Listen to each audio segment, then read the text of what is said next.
nag-decide akong sumali sa TFO kasi nung naririnig ko to, yung saka nakikita ko yung sa flyers, tapos yung about sa organization na to, parang na-encourage ako na sumali. Kasi, yun nga, flaring, parang gusto kong subukan. May something kasi sa TFO na parang gusto kong mag-join. Objectives niya is parang gustong-gusto ko kasi meron siyang values formation. Nag-decide ako na sumali dito sa TFO kasi gusto kong matutong mag-flare at gusto kong magkaroon ng maraming kaibigan. Si God, parang may gusto siyang iparating sa akin na mag-join ka dito, may rights kang sumali sa ganito, gawin mo kung ano yung nararamdaman mo. Yun yung para sa akin. Tsaka sabi ko, kung kaya ng iba na gawin to, sa tingin ko naman magagawa ko. Basta porsigido ka lang, walang imposible.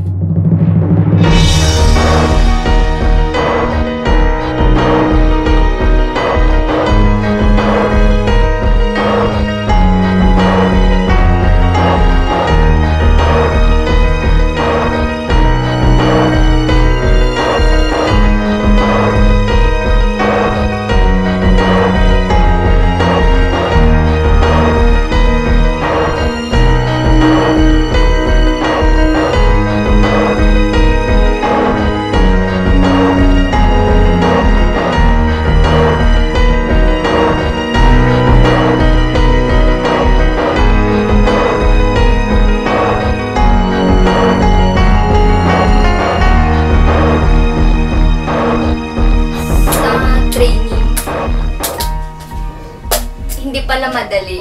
Napakadali kong sumuko. Parang ang hirap gawin ang isang bagay. Pero pag nag-give up ka, hindi mo yun magagawa. Kapag di ko nagagawin isang bagay, lagi kong nasasabi na isa pa. Hanggang di ako titigil na hindi ko nagagawin isang bagay. Gagawin ko lahat para maging magaling dito at gusto kong maging proud ang mga magulang ko sa akin sa ginagawa kong ito.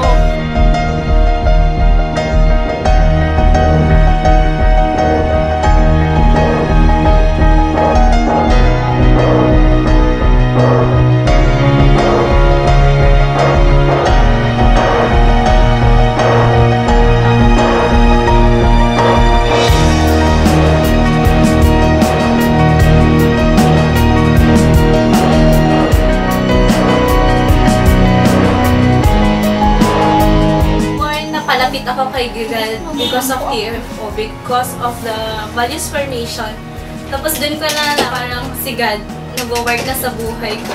Tapos nagbago yung buhay ko. Mas nakakagaan ng loob na ikaw na mismo na nagsha-share. Parang feel mo na sa'yo na kasama mo si God habang ino-open mo yung utak ng sinisharean. Sa Bible study, ito yung pinaka-gusto kong part. Kasi dito ako natuto. Hindi lang dapat skills yung pinapastrong mo, kundi pati yung spiritual growth mo sa Panginoon. Nakita ko kung gaano ako kamahal ng Panginoon. Sa Bible study, dito ko natutunan na gusto kong magbasa ng Bible every night, ganun. Tapos, parang bedtime story ko na yung Bible. Aminin ko, ayaw kong pinaka-hate ko na mag-Bible study noon. Kahit pinipilit na ako ng mga mama ko, papa ko na mag-Bible study sa church namin, ayaw ko. Dahil sabi ko sa kanila, boring lang. Mga salita lang naman yun eh, sabi ko ganun. Tapos nung sumali na ako dito ko pa na mararamdaman kung gaano kamahal tayo ng Diyos. At gaano siya nag-sacrifice para lang masakip tayo sa mga kasalanan.